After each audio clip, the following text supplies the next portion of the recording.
বুবলির হঠাৎ হাসপাতালে যাওয়া ঢিলেঢালা পোশাক, ক্যামেরা এড়িয়ে চলা, এই সব কিছু মিলিয়ে শুরু হয় প্রেগন্যান্সির গুঞ্জন।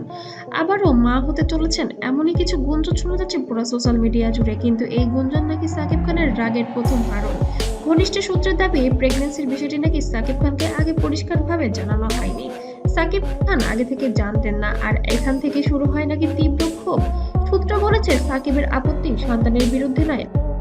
সামনেই অনেকগুলো প্রোগ্রাম আছে, আমি কিন্তু পুরো ঢাকা শহর ঘুরছি যে আমি কোনটা বুবলিকে পড়াবো, কোনটা আমি বারিশকে পড়াবো, রাখি কি পড়বে। আপত্তির সময় আর পরিস্থিতি নিয়ে সময়টা কি ঠিক ছিল? ক্যারিয়ার, ইমেজ, পারিবারিক চাপ সব মিলিয়ে তিনি নাকি মানসিকভাবে প্রস্তুত ছিলেন না। আচরণ বদলানোর অভিযোগও এসেছে এখানে। প্রেগন্যান্সির খবর ছড়ানোর পর বুবলির আচরণে নাকি অনেক পরিবর্তন আসে। অতিরিক্ত আবদার, নিজের ইয়েস, কি ভাবছেন যে কে থাকতে পারে?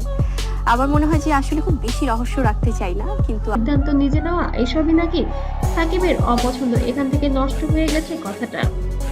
প্রকাশ্যে গুঞ্জন ছড়ানো নিয়ে আরো বেশি খেপেছেন এবার ঢালিউড কিং। আরেকটা বার বড় অভিযোগ, প্রেগন্যান্সির বিষয়টি প্রকাশ্যে আসা ঘরের কথা বাইরে। সাকিব খান নাকি চেয়েছিলেন বিষয়টি গোপন রাখতে, কিন্তু তা হয়নি। এতেই নাকি চরম বিরক্ত তিনি। এর মধ্যেই অপু বিশ্বাসের মেয়ে হবে মন্তব্য আগুনে যেন ঘি ঢেলে দেয়। অপু জানালো কিভাবে, এই প্রশ্নই নাকি সাকিবকে আরো ক্ষুব্ধ করে তোলে। ধীরে ধীরে যেন আরো বেশি রাগ যেন তুঙ্গে চলছে। এখন সাকিব খান চুপ এবং বুবলিও চুপ। আপনাদেরকে উদ্দেশ্য করে বলতে চাই, বাংলাদেশ এবং বাংলা ভাষাভাষী আমাদের এই ফিল্ম ইন্ডাস্ট্রির সবচেয়ে বড় মেগাস্টার।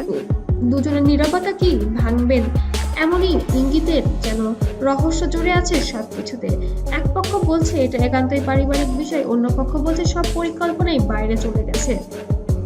এই প্রেগন্যান্সি কি সত্যি সাকিব বুবলির সম্পর্কে ফাটল ধরিয়েছে, নাকি সবটাই শুধুমাত্র গুঞ্জন? আপনার মতামত কমেন্টে জানান, ভিডিওটি শেয়ার করুন আর সাবস্ক্রাইব করুন। আর পার্ট 2 আসতে চলেছে আরো বেশি ভয়ঙ্কর রূপে। অবশ্যই আমার চ্যানেলটিকে সাবস্ক্রাইব করে পাশে থাকবেন, আর পেজ থেকে দেখলে অবশ্যই ফলো দিয়ে পাশে থাকবেন।